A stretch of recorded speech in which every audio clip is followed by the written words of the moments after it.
Welcome back to the Road Travel Podcast, the show where I talk with people that are doing interesting things with their lives and about the roads that they took to get there. It's not about having one life-changing moment or being an overly successful person. It's about the people that are working towards something, that are on the same journey that we're all on in one way or another, and exploring the lessons that they have learned along the way. On today's show, I talk with Eric Brandon, a Canadian singer-songwriter that has made a life of developing his art, gaining lots of experiences along the way that has ultimately helped shape who he is as a musician and how he approaches the songs that he writes. We talk about how keeping yourself open to experiences outside of your main focus is an important element to developing and progressing your art. How my art is experienced by myself and by others is important to me. Mm-hmm. And I think as a whole, if every project I do feels like it is increasing and it is getting better to me and sort of my closest community of people, then it is, that I'm on the right road towards something. And all the while I'm opening myself up to new experiences, to new people, and to things that are outside of sort of my scope or my view in life, then I'm happy. I want to make something that is better than the last thing that I made. I want to write better songs. I want to make better sounding records, and I want to understand people, and I want to understand life better. Eric has been working hard on an album that is set to release later this year, and he agreed to perform an unreleased song off the upcoming album on this show. So before we get into the episode, here's Eric Brandon playing his song, Firewater.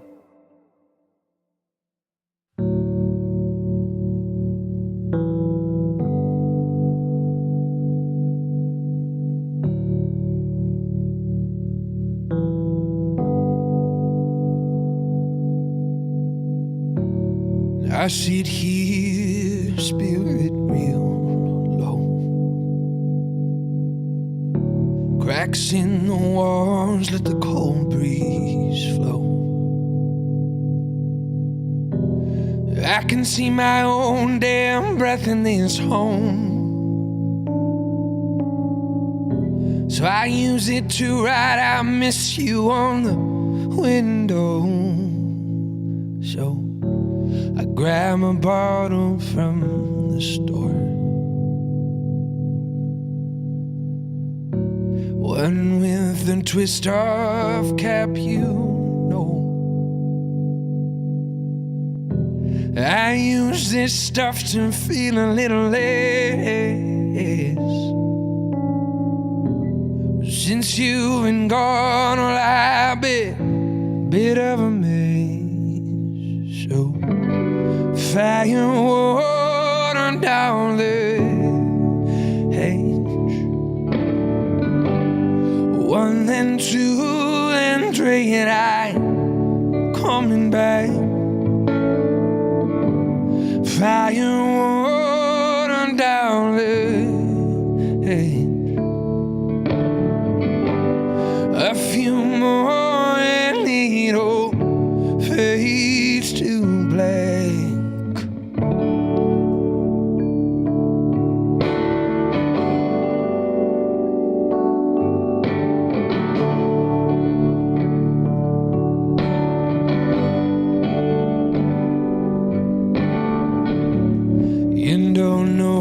This ain't forever.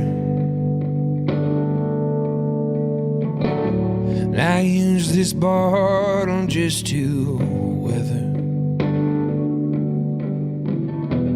this old storm I'm passing through, yeah. I'll get better once I go and forget about you. So fire water down the edge, 1 and 2 and 3, and I'm coming back. Fire water down the edge, a few more and it all fades to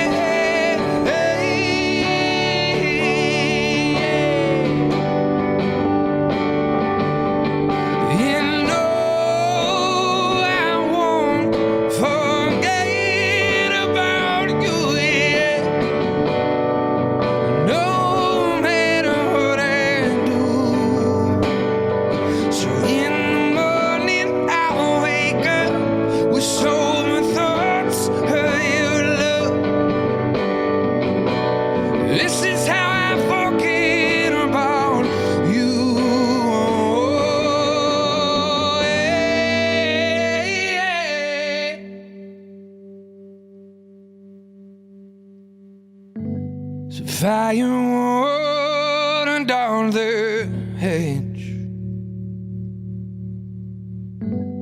1 and 2 and 3 and I coming back. Fire water down the hedge. Nothing more and needle fades to black.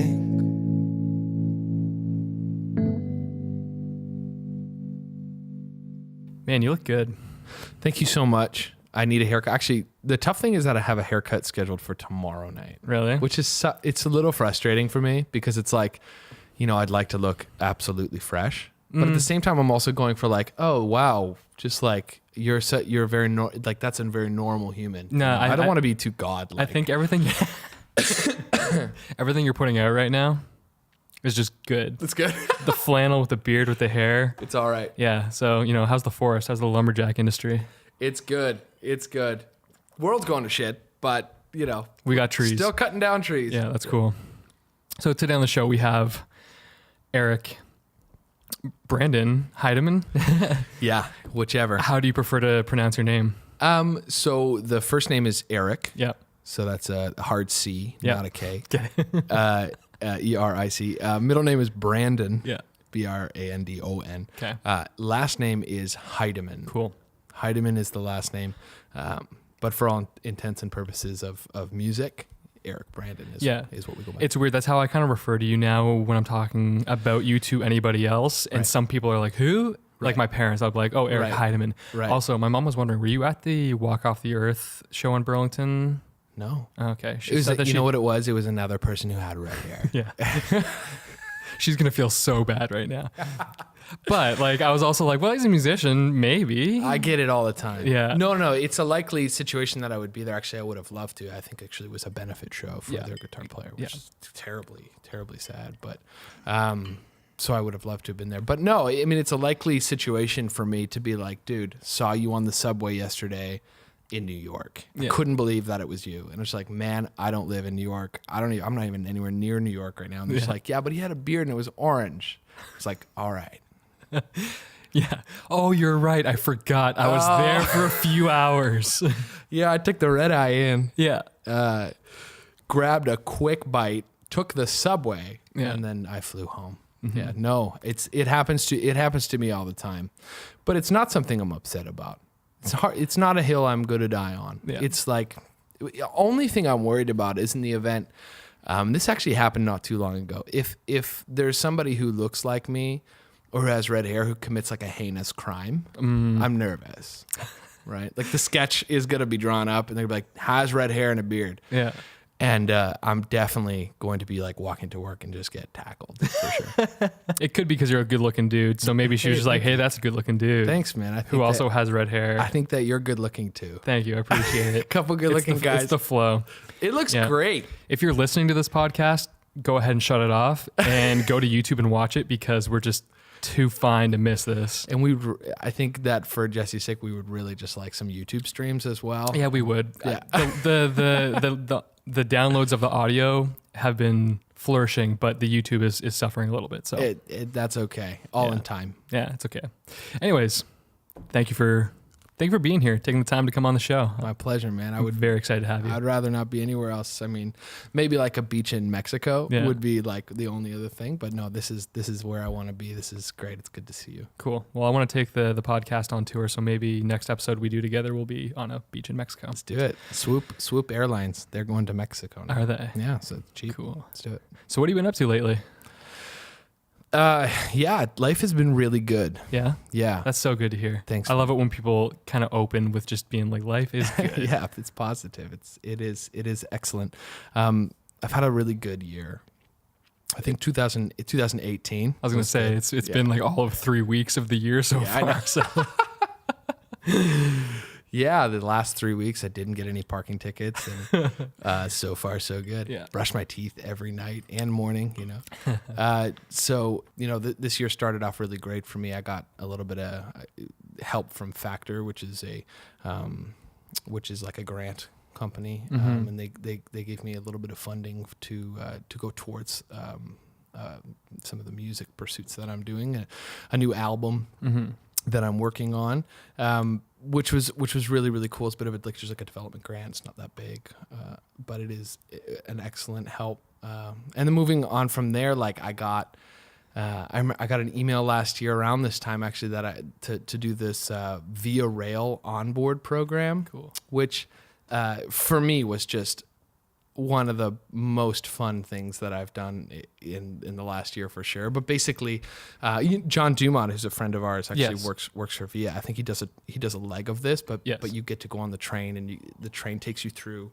The Via train takes you through Canada all the way to the West Coast, and then you just get to play on board for a little while, which was like, as far as like career development goes, I mean, it wasn't groundbreaking, but it was the most beautiful experience to be actually able to see Canada in the ways that you cannot drive through Canada. So that was a unique experience. It's for a me. Countrywide tour. It's a sorry. So going back, I went on tour across country. Okay.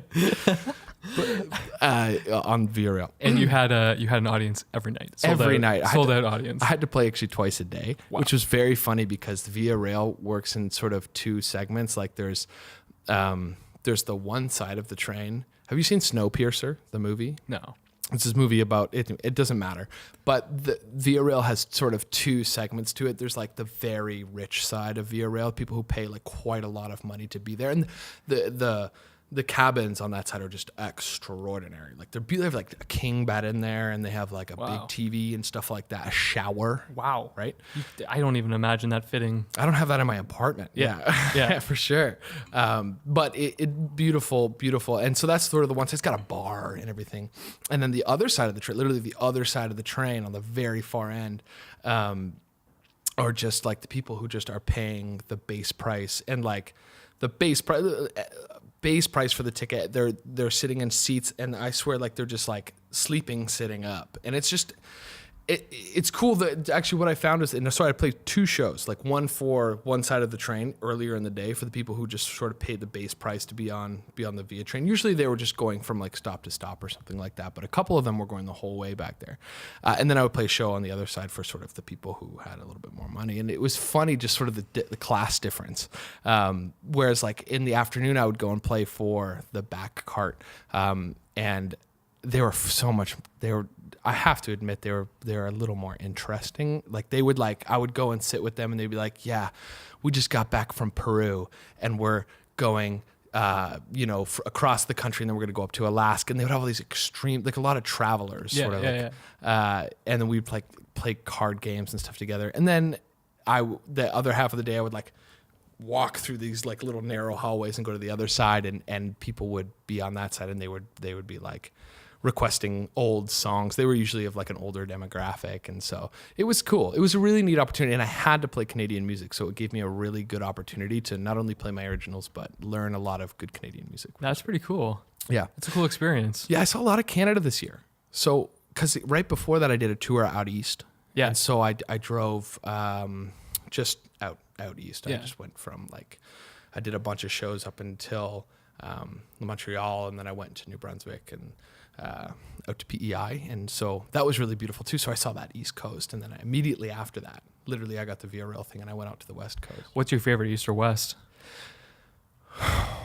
You're hitting the heavy hitting questions right away. You want to get into this right away. Getting into it. Splitting our listening audience. Yeah.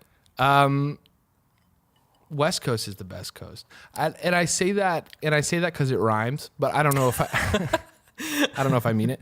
No, but the West Coast has mountains, and there's a beautiful landscape on the East Coast as well. Like some of the most like driving through northern New Brunswick, kind of to come over that peak back down into it. I was camping up. I camped up there, and it was some of the most extraordinary scenery I've seen. And I find that like the far either coasts are both their own sort of incredible.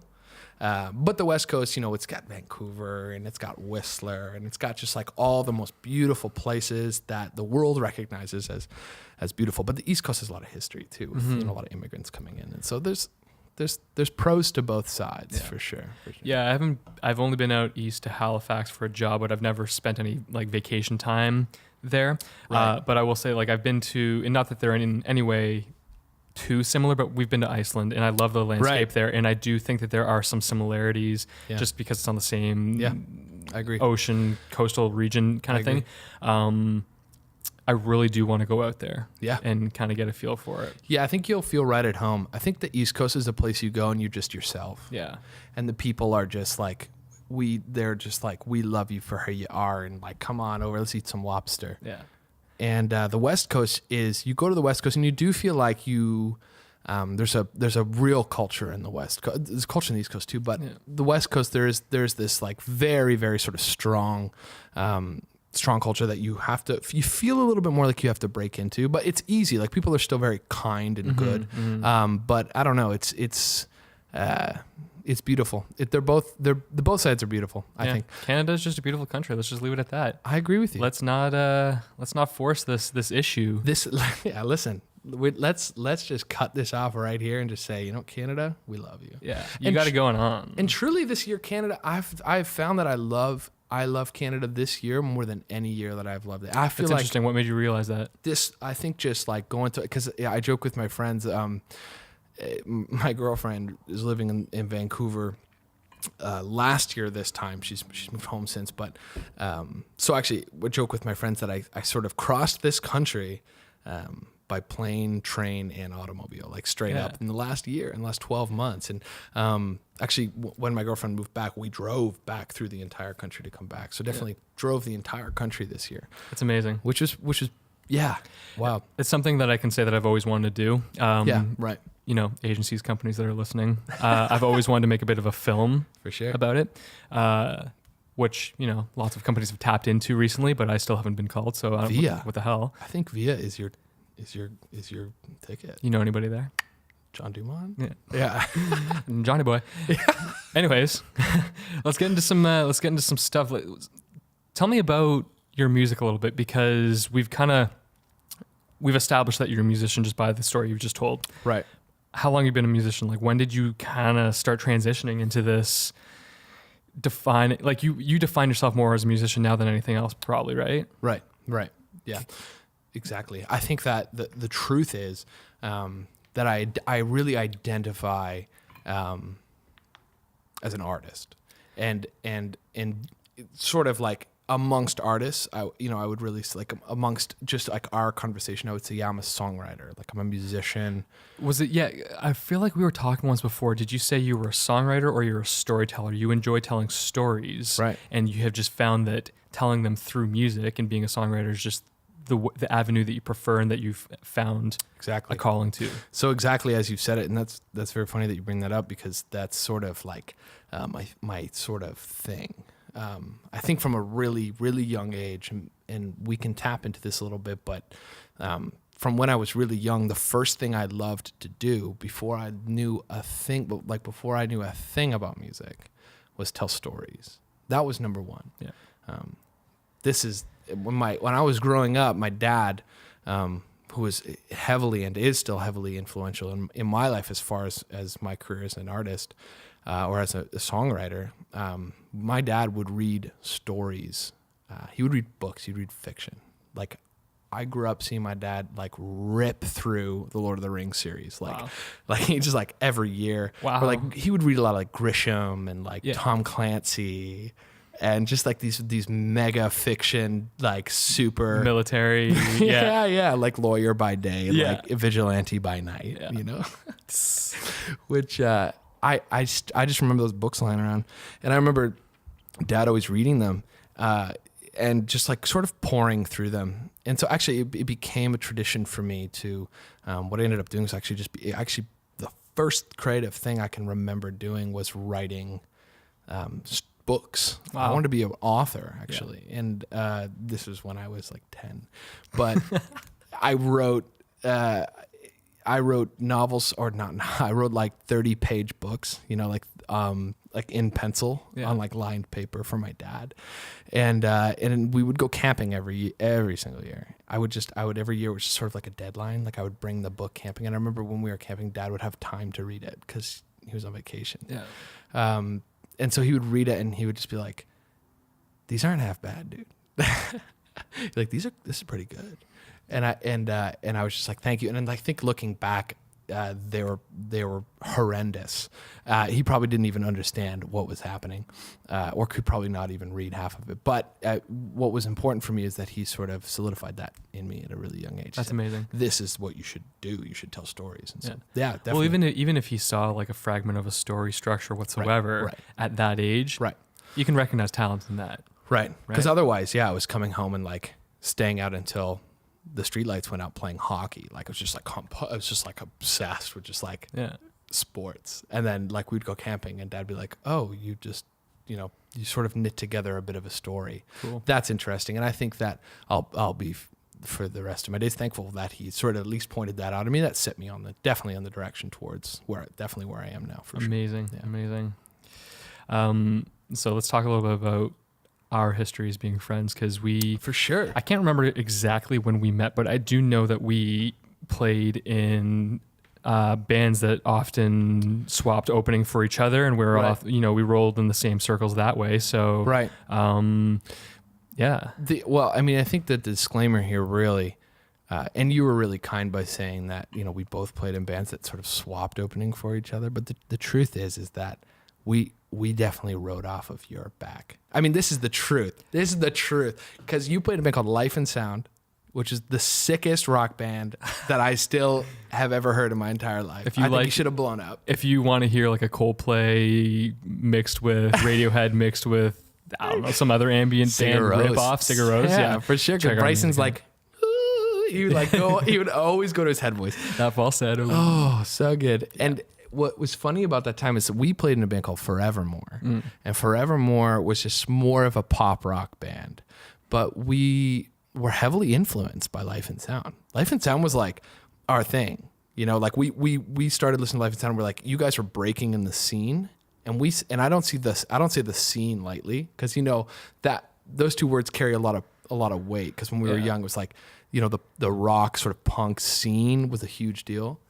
It's interesting that you talk about us so highly, because we literally went nowhere.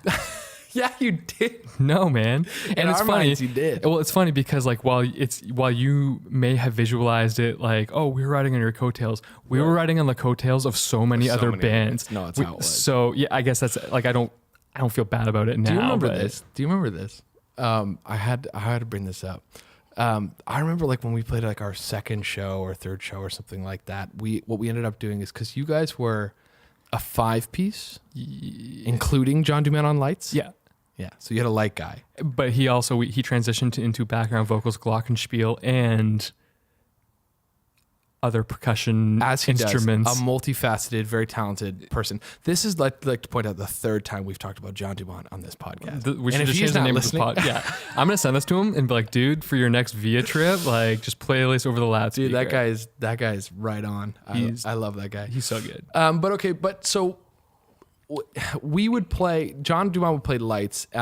And we grew up watching you guys play lights, and there were these halogen construction lights that you wired into this this light board that we stole from the church and we practiced at. Yeah, what we did is, because we saw you guys do that, we also bought these halogen lights. Nice. But we didn't steal our light board. I got a buddy, and you of course know him. His name is Seth Van. He's one of my best buddies. And he was always in sort of the trades. Like he's a carpenter. And so when we were young, that meant that he was also an electrician. Gotcha. So we just like commissioned it. We didn't commission him. We told him that he had to build us this light board. And so I remember still, because we also rehearsed at a church, and we were rehearsing, and we were like Seth, you got to build this light board ASAP. Like, let's go. Yeah. And he spent one rehearsal building it, and I still remember his hands were just like covered in blood, just like trying to like wire together these halogen lights and the different circuits. I don't know, something, and then he put them on faders. That's electric. And he would put them on these, and he did the whole thing, and I still remember like there was like blood on it, and it was just like he kind of handed it to us like shaking. That's so punk rock. Blood. Yeah, so exactly punk rock for those who are watching. But we did that because of you guys, and I think too, like I played piano in the band at that time, primarily, or I just was like sort of a front man because I've always had too much energy, and we ended up the first show we put our piano on the back and I sat there and sang. And then our next show, you maybe will remember this. I moved my piano to the middle of the stage. Yeah. And so it was like I was sitting sideways on the stage. It's very hard to explain. Sure. Yeah. Well, Chris Martin style. Yeah. Right. Like in the middle of the stage sideways, which is how Bryson always did it. Okay, cool. Who played in Life and Sound. And then I remember that number one, we just fully ripped off your whole stage plot. Like, cause that's what you guys did. And so then we did it too. And I remember that there was a bit of bad blood there for a little Really? bit. Yeah, I remember that. And maybe there still is. And if Bryson's listening, I just want to say, I'm sorry for stealing your stage setup. Yeah, it was my bad. But they're like legit shouldn't be, because first of all, the Life Story Monologue brought that to the forefront, which was like the only band that like really that mattered. That 100%. They were legit. And then everything else was just from Coldplay. So like there shouldn't be bad blood. Bryson, if you're listening to this, time to grow up, bro. Yeah, no, Bryson, if you're listening to this, let's hang out. Now we all hated you. I think that everybody in that band was like top tier, coolest people. Anyways, that's how we met. It is how we met, yeah. And we played a bunch of shows together, and we it was a lot of shows together. We played all our shows together. Yeah. It was we were a package deal. No, that was a good time. That was some of the fondest memories I think in my life. Probably are when we played really bad music. For almost no people. In a bunch of church basements, but boy, did we have a good time. Dude, I still have Life and Sound. I still have the record. I still listen to it every once in a while. You know, that was truly an important time, because I think it transformed. It certainly transformed who we are today. Yeah. Like, it doesn't matter whether any of us have like gone 100% into music, or like yourself, like 100% into like videography or like filmmaking. It was a creative cesspool. It was. Everybody fed off of each other's creativity. And I'm glad you brought that up, because like life, I guess it depends what career you go into, but life in general is kind of collaborative. Yeah. Relationships. Yeah. Being married, whatever it may be. Right. Everything's collaborative. And I think that even if you decide to like run a business of some sort, I think being in a band, whether you're any good or not, you learn a lot from doing that. Right. And I remember when I talked to Kyle on the first podcast. Kyle Jacks? Yeah. My favorite. Yeah. Guy's such a good dude. That the first podcast that we recorded that didn't get released. We were talking a lot about kind of the things that he got out of it. And that was one of the things he mentioned. And they, you learn they bought a van because they toured more than we did. So, they learned how to I learned how to buy a car. Right. Doing that. The value of money. You learn how to balance your money a little bit. Sure, no bands at our level were ever making enough money that it mattered really. Maybe Life Story Monologue. Yeah, maybe. I'd like to hope. But I completely agree with you. It teaches you life lessons that you don't get in sort of formal education in high school. You get a lot of lessons there, but parallelograms. Parallelograms. So important. I haven't heard that word since grade 9. Yeah. Grade 10, maybe. You don't necessarily learn the same lessons. I think it's the same reason that people are involved in sort of organized sports. Yeah. Or ballet or whatever, or like synchronized swimming or polo. These are like 3 of the most obscure sports that I just named off. But if you're into it, that's great, because like joining a team is a huge, I think, a developmental stage for a young mind. And that's what I took out of it too. I'm happy you brought that. I didn't even think about that, but that 100%. You also learn how to balance opinions in a room. Sure. Because you have 5 people who are creative, hormonal, and like 15, 18, 17, and they're just like, no, I don't like that chord there. It shouldn't be there. Yeah. And then you're like, what do I do with that? How do I combat somebody? How do I present something that I feel deeply about? Sure. Whether it matters or not, I think that's like an excellent exercise. Yeah.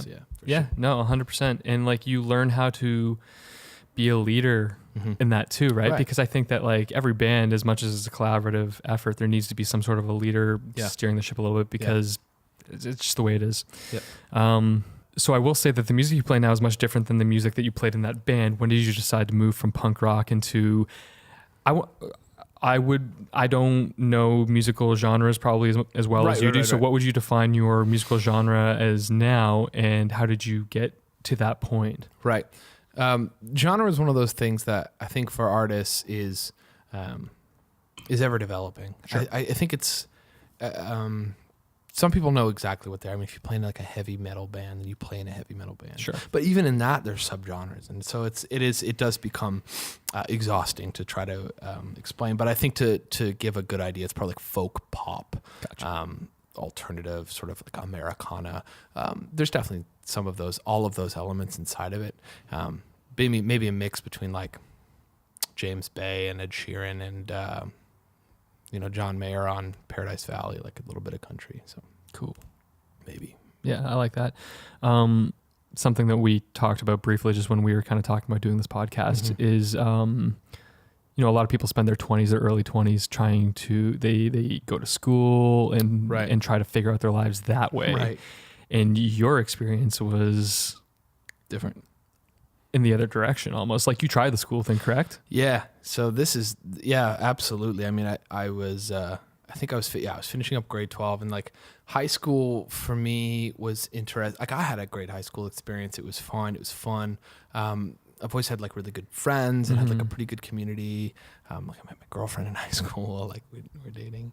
And so like high school for me was excellent. And transitioning out of that, I think that I just entered into this sort of like permanent bliss for a little while. Cool. There wasn't a lot of there was a bit of pressure for me to go to school. My sisters, I have two older sisters, and they both sort of went to school, and studied things that they cared about and that they loved, and they sort of knew that going into it, and they still apply it to their lives. For me, I had absolutely no idea, like no clue. And so I was like, I like music. And so like the summer after high school, I remember I was like, maybe I'll go to school for music. And I was like, I started taking piano lessons, because in my mind, I was like, in the summer can get to like grade 8 conservatory piano to like apply to Juilliard or something. Was that legitimately your goal, or was that just like... That was a goal. Oh. That was a goal. I won't make fun of you too much. Let's laugh at it, because that's truthful is that, what is truthful is that it was funny. And this sort of lends into sort of the permanent bliss of season between like 17 and probably 22 for me, 23, is that I worked a lot of jobs. I did a lot of things. I traveled a lot, and I went to school for a fraction of it. Like I decided to go, and I just was very free and easy in that time of my life. And it was beautiful. It was necessary, and it taught me a lot, which we'll probably get to. But after high school, I went to university. I went and I visited McMaster campus. My sister Jen went there. And so I was just like, that's where I'm going to go. I liked it. I did a year. I studied, I said I couldn't get into school for music. So I tried to get to grade 8 conservatory. I took like up to grade 1. And then I dropped out, which is true to my character. I just was like, that's too hard. I had to try it, but that's too difficult. Sure. Obviously, we're going to leave the piano playing to the experts in the world. And so I was like, that's not what I'm going to be. I'm not going to be an excellent piano player. I'm not going to go to school for music.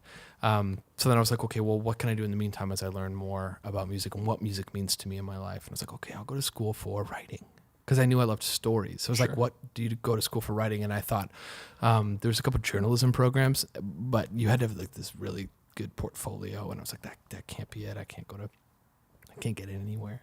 So I was like, I'll go to school for English. And I'll, what's it called when you do the second thing in school? I'll minor. You minor the second thing. Hey man, you're asking the wrong person. I didn't go to school either. 100%. This is it. And I said, I'll minor in multimedia.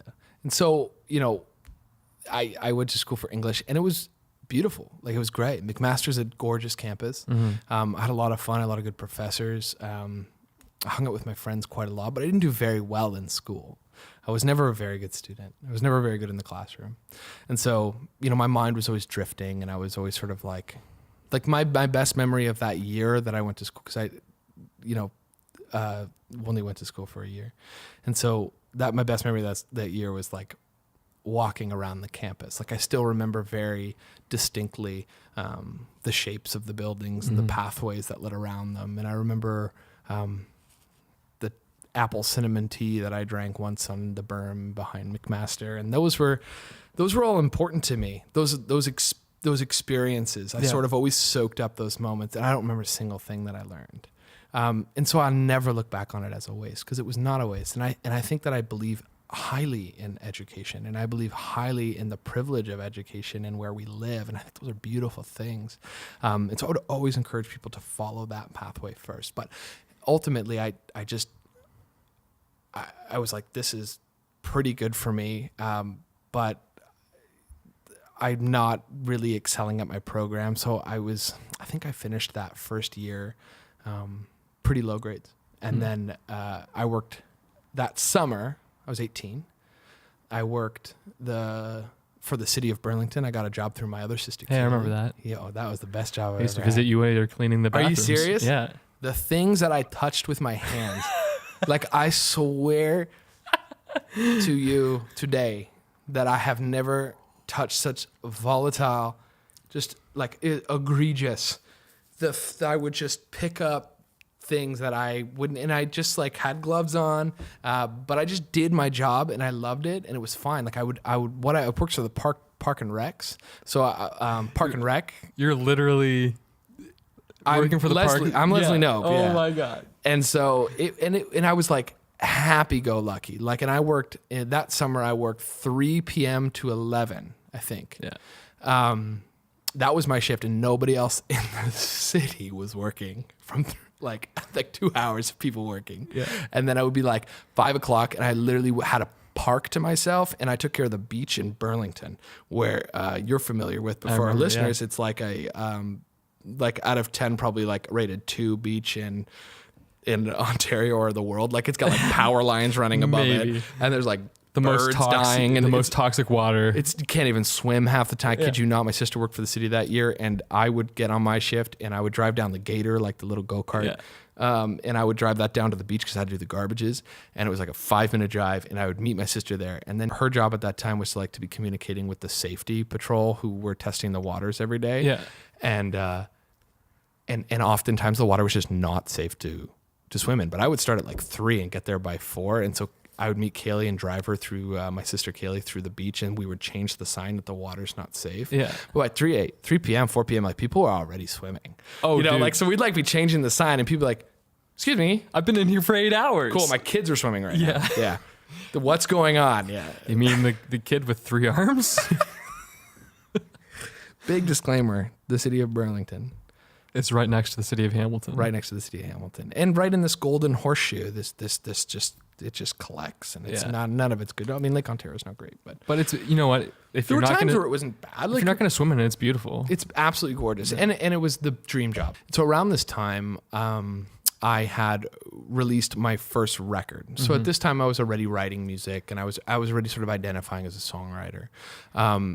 And that in part comes, maybe later we can explain, but there's a really great independent record label in Hamilton called Other Songs Music Co. Huge support and huge influence at the beginning of my career as far as direction and who to be and how to write and how to love music and how to love songwriting.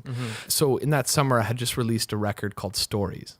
I do remember. Right. And this is my first record, and it just barely got pulled together, and we released it, and we were really proud of it. And so we're kind of getting to the middle of the summer. I just released the record, and I was thinking I was like, well, I love music. I'm going to go back to school for English. So I remember going back, and I met with the counselor or whoever, and they were just like, yeah, like you didn't do very good in your first year. So like you got these marks, and they literally were like, you can come back to McMaster for your second year, but you cannot go back into English. Like your grades aren't going to. Wow. We'll take your money, but we don't know what you're going to do. They're like, we'd like you to go into one of these programs and then work on some English stuff and then circle back in English in third year. And at this point, I'm like, okay, maybe I'll take it a little more serious. Yeah. I was like, what kind of classes do you have to offer? And they were just like, well, we have theater and arts. And I was like, that's me. Sign it up. So you went into arts? Well, I basically was like, I'll come back to school and I will go into theater and arts, basically to be in the, like, to learn how to act. Yeah. And this wasn't ever my goal, but this is just sort of how, I guess, blissful I was at this time, and just sort of how I was just quite happy. And I was just like, yeah, sure. Like I'll circle around. I'll go. I'll take a theater and arts program and then circle back into English. No problem. Let's just sign up right now. Yeah, it is interesting because like most people that are blatantly being told that like they kind of suck at school would probably be pretty bummed out. But you're just like, yo, whatever, man. I was good. I'm good. I went to that meeting with my buddy Brandon Baldoff, and we sat there together, and he was just like, which program do you want to do? I was like, I don't know, man. I was like, I think I'll just pick the theater and arts one. Like, I don't really care. I'll just like, I need to finish this degree. I was going to go into theater and arts. I just like, I look back on that. I'm like, Eric, what were you thinking? Stop. Don't sign up for that course. And like, as fate would have it, very luckily, I'd made that decision sort of in the summer, as you have to enroll in that time, continued working for the city of Burlington, and then released that record Stories that we were talking about. And then at that time, there was a band in Hamilton called the City Harmonic, who I'd known pretty closely through a guy named Eric Fuselier, who's a close friend, and I write a lot with Eric, and he helps me actually quite a lot in what I'm recording music. He's just helped me. He's got a studio at his place called Sheepdog Studios. And he's just always been a good friend. And so he'd sort of known me, and he was in this band, and they had sort of been picking up a lot of steam. They had been doing they had a single called Manifesto that had done pretty well in the United States. And so they were about to embark on sort of a big tour with some funding. They had a big label deal. And I remember still I was driving my little Gator down to the beach, middle of the summer, thinking I'm going back to school for theater and arts. I don't care. I'm just going to go back. I don't love it, but I'm going to keep writing. I'm going to keep making music. That was always just sort of the priority. Everything else was just there. But it's just like, I'm going to keep doing music. And then I got that call, and it was from Eli, who was their lead singer, was their lead singer. They've disbanded, but at the time was their lead singer, and he was just like, hey man, like we know each other from way back. We don't mind this Stories record. It's pretty good. It's not great, but we'd like you to to come out on tour with us. And I'll never forget his words. He was like, you can really see if this is for you or not. If you're interested in music, why don't you come on out and just sort of see if this is for you? And they were just like, we'd like you to sort of just work for us, to do stage tech. And then they were like, maybe down the line, we can give you a couple tours to where you're opening for us, or who or whatever. It didn't matter at that time. I was just like working for the city of Burlington, going back to school for theater and arts. And I get this call, and this cool older dude is like, yo, come out on tour with us. And I just hung up the phone and said, yeah, I think I'm ready to go. I'm ready to do that. I have a very similar experience. Tell me. And Eli is also part of it. He's just the godfather, isn't he? So it's funny because, if anybody's listening to this podcast or has been listening, they are familiar with my story as far as like having a kidney transplant, all that stuff. But there was a time when I was on dialysis for about 6 months. And I was there one night, and I'm hooked up to like heartbeat monitors and all these things. And I get this call from Eli. Eric just explained, I'm the lead singer of City Harmonic, and he's like, hey man, like we want to shoot this music video. And at this time I was fairly young in my career. I was shooting some corporate videos, weddings, that kind of thing, but like nothing too big and cool. Right. And so imagine getting a call from this band that wants to shoot a music video for like a good song. Right. A good song. Right. And they had all of $2,000. But like, so just to paint a visual, all my nurses come running over because my heartbeat monitors are going off the chain because I am so excited. I'm literally shaking. Call like, the doctor. Yes. Yeah. And they're like, this kid's dying.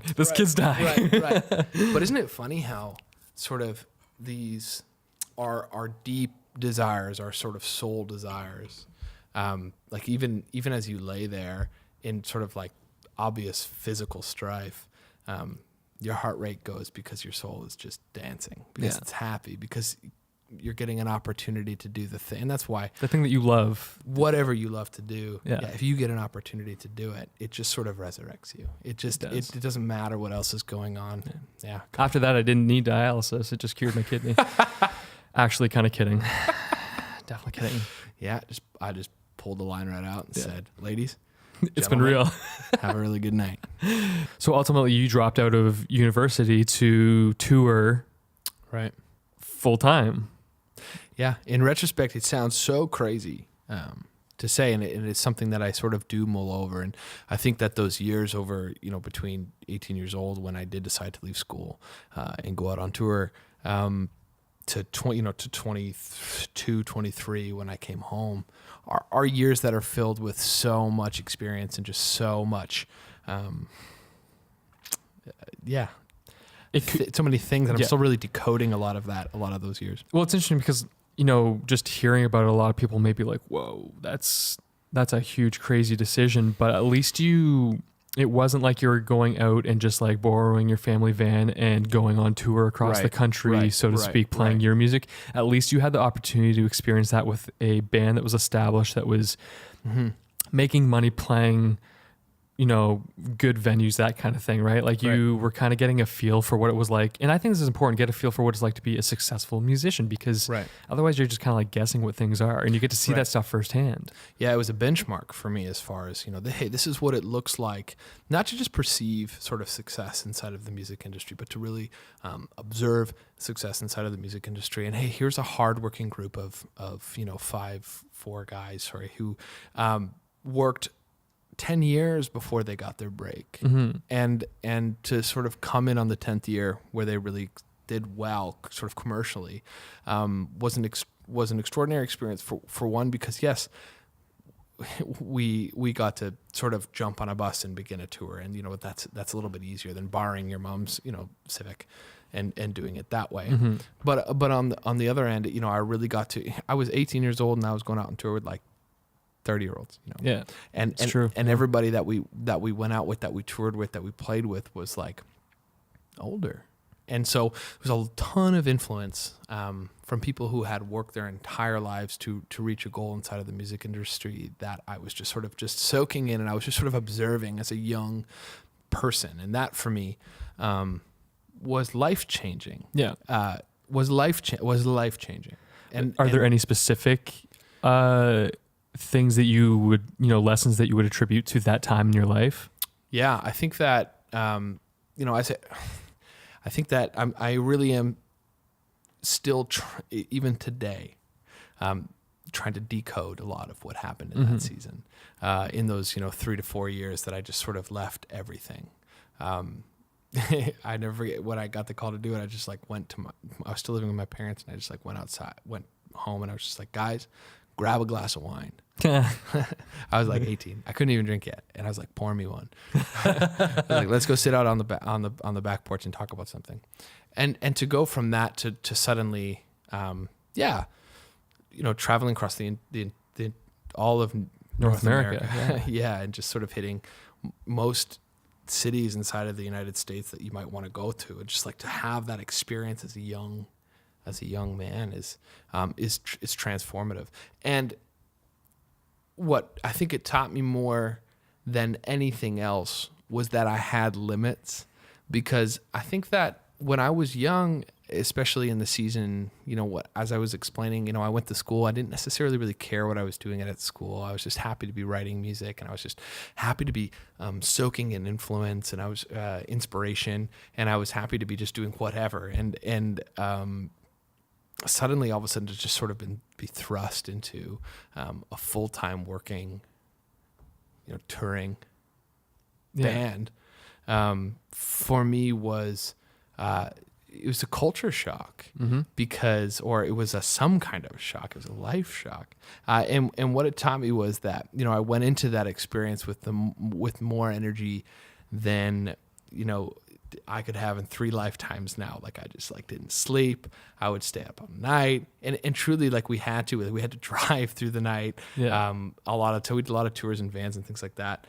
So we were working really hard, and I had all this energy, and I poured it all into it. And ultimately what it really taught me was a couple things, and one of the major things was that I had limits, and I think I just overworked myself, and I would just burn out. Yeah. And I think that when I came back from that experience, from tour, I just sort of suddenly just was like, I don't have it. I think I just spent all my energy, and it probably took me a couple years to get that back. And that's where I learned a lot too, because I was reflecting on all the years that I'd been out. So yeah, a lot of bands that like we know of in like the local scene and stuff like that are the tours that they do are 2-3 weeks max kind of thing. But this was longer, you were gone for months. Well, a few years. It was fun because, I mean, what we would do is we would go on tours, and we would do tours like we do like 170 dates in the year, or like I think we might have done like 200 dates in a year in 2013. But we did a lot, and the truth is that I was hired on to do sort of like a stagehand, and just sort of tune guitars, and I was always I always wanted to like perform and play music more than that, so I never really excelled at that. But very, very luckily enough, like very soon after I started working for them, they also offered me just tours that I could come out and open for. And part of the way that I would buy on to, a lot of people don't know that, often when you go out on tour with a bigger band, like a headlining band, and you're sort of an emerging artist, you generally are paying to be there. Oh, wow. In order for the exposure, sure. or you're giving something. It makes sense, right? Yeah. Unless you're really sharing a bill, or you're simple. But if you're like an 18-year-old kid who has one record, that has been listened to by like his mother mostly, and then you get to go out on tour with a band who's worked 10 years and who's established and has a following of some sort, then generally you're there to work, and you're there to sort of earn your place. So I would stagehand, and I would do all their merch, and I would sell their things, and I would sort of manage their merch, and tune their guitars in order to be there to open up. And so then they would give me opening slots on these tours, and that was amazing. Did you see a growth in your fan base based on those opening spots? Huge. Yeah, absolutely. Those were defining moments for me, because yes, it was validating in a way, because like you go out on these tours, you release a record, you're not really entirely sure whether you can do this or not, right? Mm-hmm. I mean, like you have some idea that you want to be a creative, and you have some idea that you put your first whatever creative product it is out there, but it's not until it's sort of received by people that it sort of validates you. And so yeah, for sure, in those years, gaining a quote unquote fans, and a lot of them that are still hanging out with me, and that are still out there in the world, following my music and supporting me and sticking with me, was extraordinarily validating, and gave me sort of the fuel to continuing on making music. Would you say that getting firsthand experience on that length of a tour, that and seeing, because like it's not all what good. Yeah, what you would think it would be, right? It's not all glamorous. You're driving with 10 other smelly dudes that haven't had a shower in a couple of days, overnight, in a 12-passenger van, not laying down while you're sleeping kind of thing, and just, grinding it out. And that's what it takes as an emerging artist. Right. Did you leave that being like, maybe I do want to go back and do a minor in media studies? Yeah. I thought about it a lot. Really? Okay. I think that like the thought has always gone through my mind, that there may be something else that I could be doing, that might be easier, but that has never for a second really persuaded me away from knowing that the hard work that is necessary to put into your art or your medium is the work that will sort of is the work that will one day sort of save you from having to work. Sure. And so I think that ultimately what I put into those years developed me to a place now where I don't have the same expectations as I did when I was that young and I was going out on tour. And I feel like I've really matured and I've really blossomed as an artist, and that's a lot thanks to those years. But yeah, for a lot of that time, I think that especially near the end of those sort of touring days when I was sort of running low on energy, and I was also questioning like, hey, what do I now want to do? Like I've sort of worked for this band for this long, and I eventually started playing for them for just like a small bit of time, but I would play for them. Their bass player got cancer, actually, and he's healed from that now, which is amazing. Yeah. He's doing incredibly, and he's doing well now, and he's healthy. But when he was sick, like, I had to step in and play for them. I just wore a lot of hats in that time, and I was living out my dream, but at the same time, I was playing for another band. I was doing merch for another band. I was playing music on tours that inside of an industry of music that I thought was excellent, but I didn't know exactly who I was independently. Yeah. I took on a lot from those years. Of course, I learned an extraordinary amount, but then I was like, these in your early 20s, these questions start coming, like, okay, but who am I really? And who am I as a writer? Totally. Who do I want to write for? And I think nearing the end of those touring days, that really started to set in, where I was like, okay, what do I want to do now moving forward? How do I want to take all the lessons that I've learned in this incredible sort of weird last few years? And what was harder about that situation is I was like 23 when I got back from tour, and like everybody's finishing their university degrees. Yeah, totally. And they're just like, let's go. They're like, I'm working at Scotiabank, like doing, commerce, buddy. I'm in economics. And it's like, oh, amazing. Like, you have a great job in Toronto. Good for you. And then they'd be like, what are you up to? You going back on tour? And it was like, no, I don't think I'm going back now. Yeah. And those were hard years. It was like, all of a sudden, it's like, I don't know what, then who am I? But if you think about it, the amount of people that want to be musicians that are aspiring to even have a fraction of the experience that you got to have, at least you got to go through that and kind of like, yes, you had those questions that you had to think about, but like you had proper experience to base your decisions off of, where most people are just kind of like, well, I could do this, and they just kind of guessing. So wouldn't trade it for honestly. Yeah. Wouldn't have traded those years for anything else in the whole world. And definitely. It taught me that my career and my job are very separate from my vocation, and it helped me develop my voice very much so. Yeah. Helped me develop who I am, what I really want to say, and those are things that I'm now working on at sort of the next level of my life, or the next chapter of my life. Yeah. And so I'll forever be grateful for those years. They're the best thing that ever happened to me. I love it when people can say that about something. 100%. Yeah. So, being in this world for how long have you been classifying yourself as a musician and chasing this down and working, intentionally working at it? I would say probably since 18. Probably since like I decided that I was going to leave school. And how old are you now? And now I'm 26. Okay. So not incredibly long, but not incredibly short. It's a good chunk of life, though. It's a good chunk of life. And adult life. It's an important chunk. I was going to say, it's your 20s, which is an integral part of your life. Yeah. So, being in the music business, what have you learned from it? Have you had any experiences based, not from the artistic side of it, strictly from the business side of it? Right.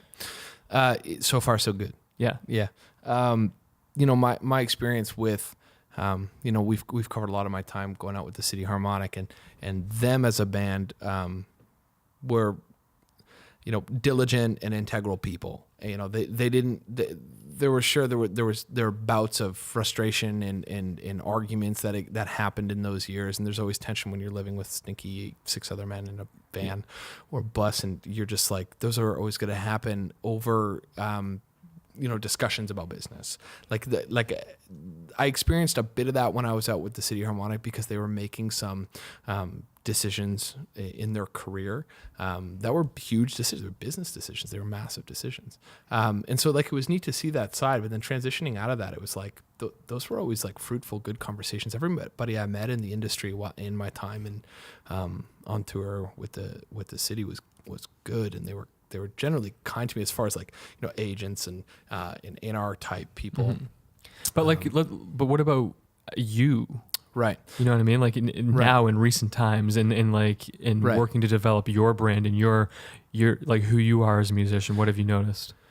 So thus far, I mean, it's, as I said, it's been good. Yeah. I mean, I think that my experience, like this year, for instance, I got a really unique opportunity to be picked as a finalist. I think one of 5 finalists in Canada for the Canada Walk of Fame. Puts on sort of an emerging artist showcase every year. And so I was able to be a part of that and land as a finalist in that. And that was a really, really unique, an extraordinarily unique experience. Got to put on a set at the Great Hall in Toronto, which is like Great one venue. of the greatest venues. Really beautiful. And so Justin, my brother-in-law, and I got to go out and play together on that one. And that was amazing. And then what I also got to do is sit in during that day with, just some like really extraordinary industry types of people. Don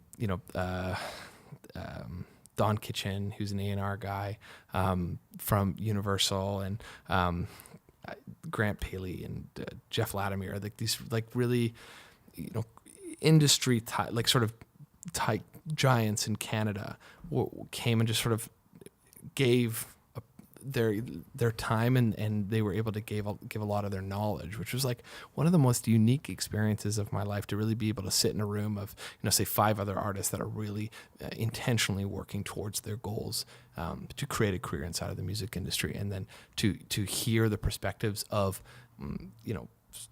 other like industry leaders was a really unique experience. And I think what I saw is like sort of behind every music industry type of person is a music lover. Mm-hmm. And what you see when you sort of get inside of the same room as people who are working inside of the music industry is that you see a lot of people who just like love music, who are obsessed with music, and whose first love was truly music, and that's why that they got into the industry. So that was a neat experience. I think that's like my most recent experience, I suppose, with the music industry. I signed a publishing deal, which is with a company in Toronto, and that experience has been really good, and I'm really excited to work towards that. First time in my life where I had to, include a lawyer in looking at like an agreement. Yeah. And it's really strange because you want to protect yourself, but yet, you're building a relationship with sort of a business partner. Yeah. And so it's just this odd combination of things.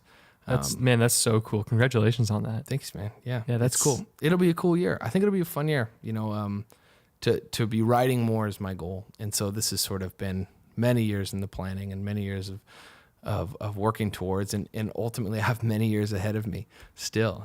My goals aren't met yet. Yeah. But so far, everybody that has, I guess to answer your question, everybody who's sort of been involved in this industry with me, I've been very lucky.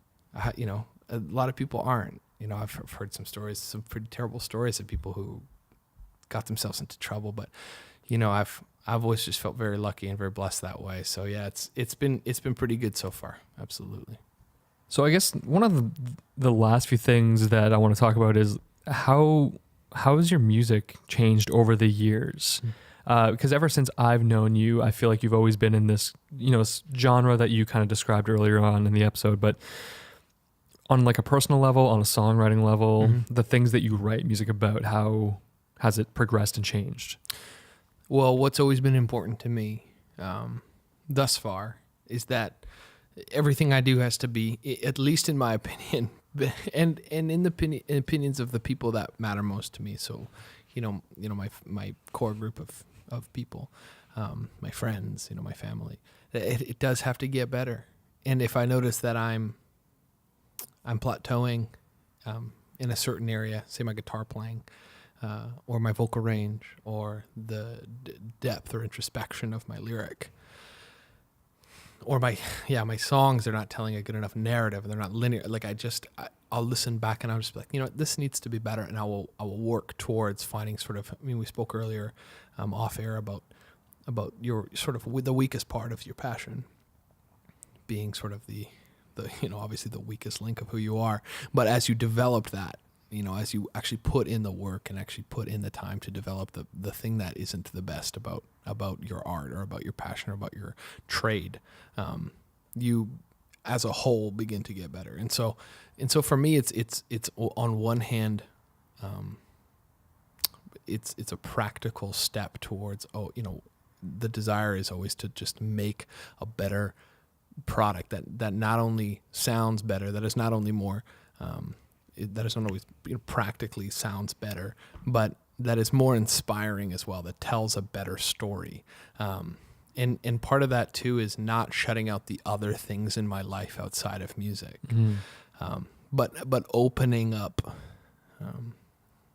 my posture to allow more things into my life and to not close myself off from relationships, from conversations I don't want to have, from viewpoints I don't want to see, but opening myself up and being able to take in more, in order to have that funnel and feedback into my art and to make it more interesting, and to make it more relevant.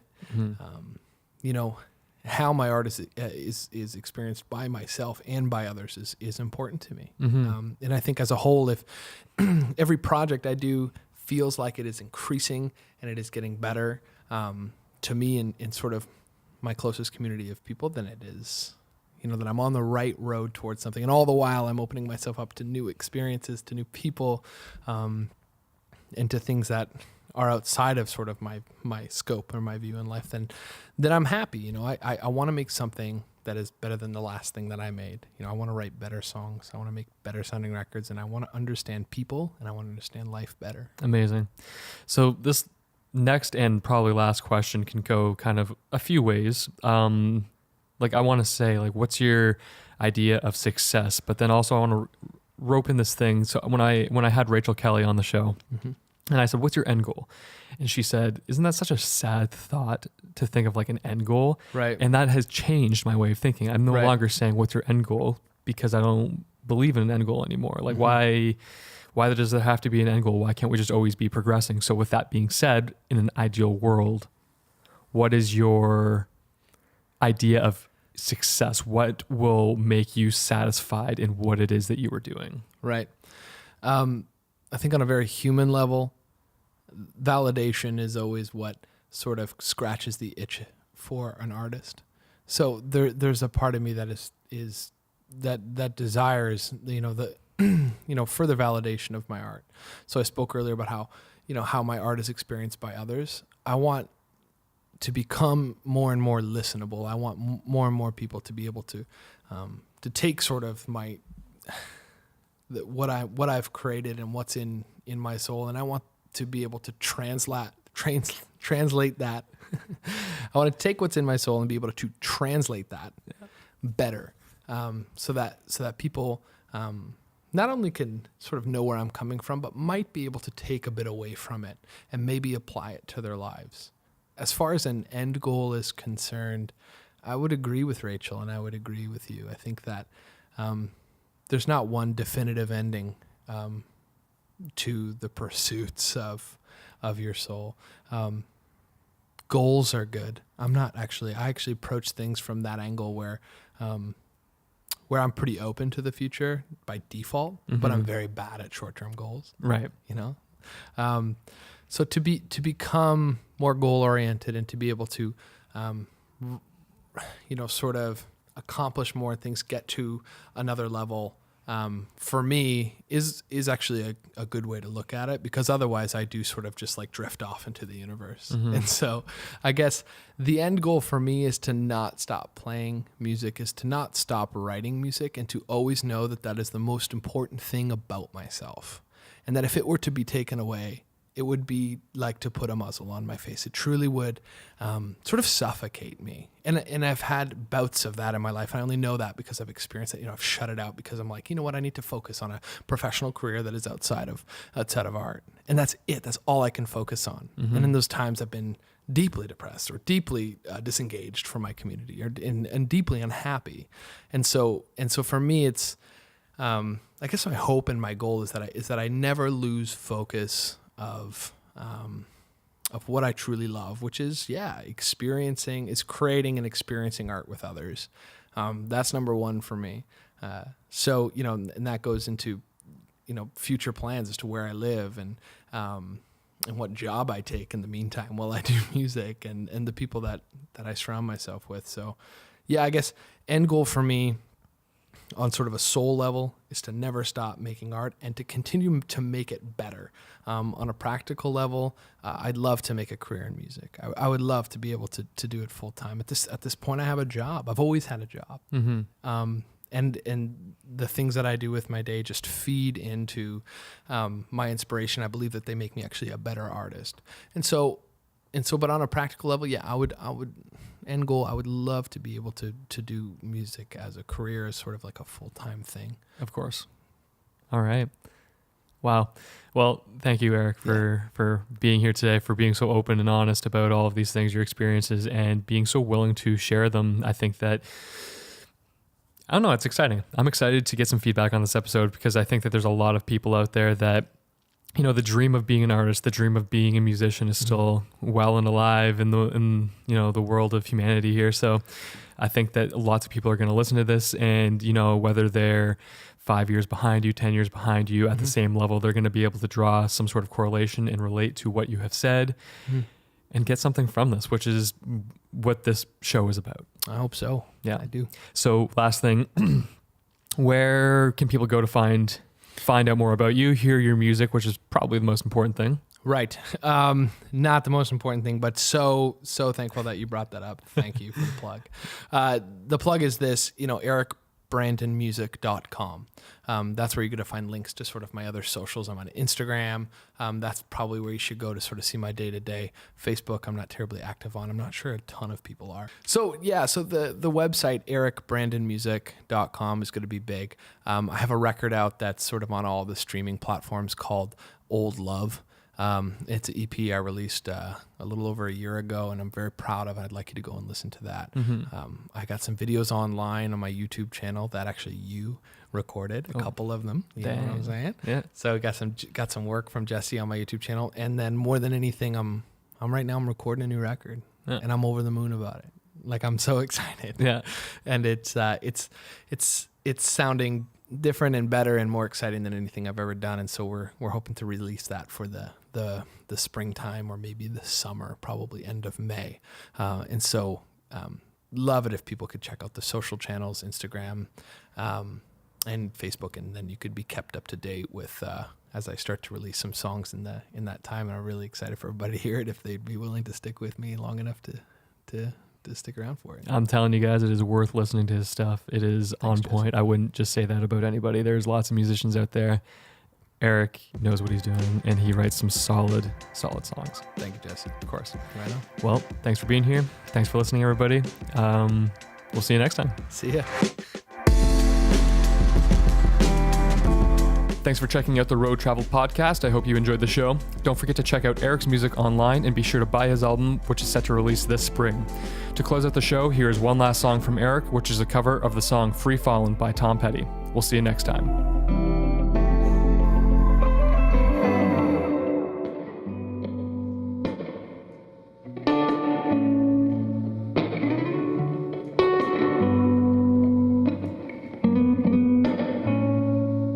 She's a good girl,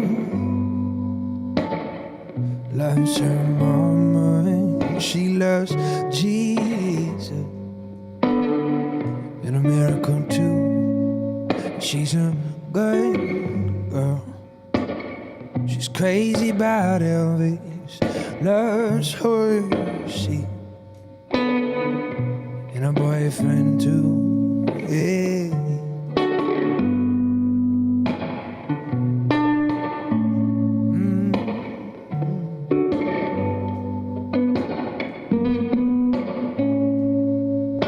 It's a long day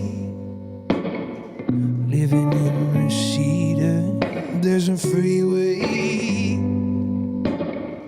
running through the yard, and I'm a bad boy, 'cause I don't even miss her. I'm a bad boy for breaking her heart, and I'm free.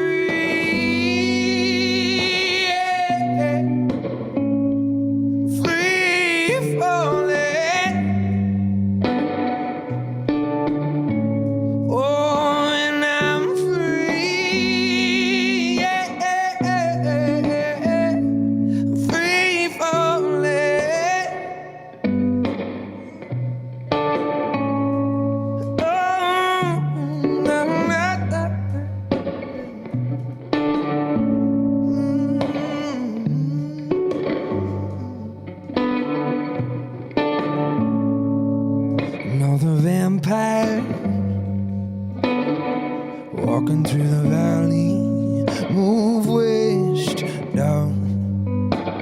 Ventura Boulevard, and all the bad boys are standing in the shadows, and the good girls at home with broken hearts. And I'm free, yeah. Free falling, yeah. Oh, and I'm free, yeah. Free falling. Ooh, yeah.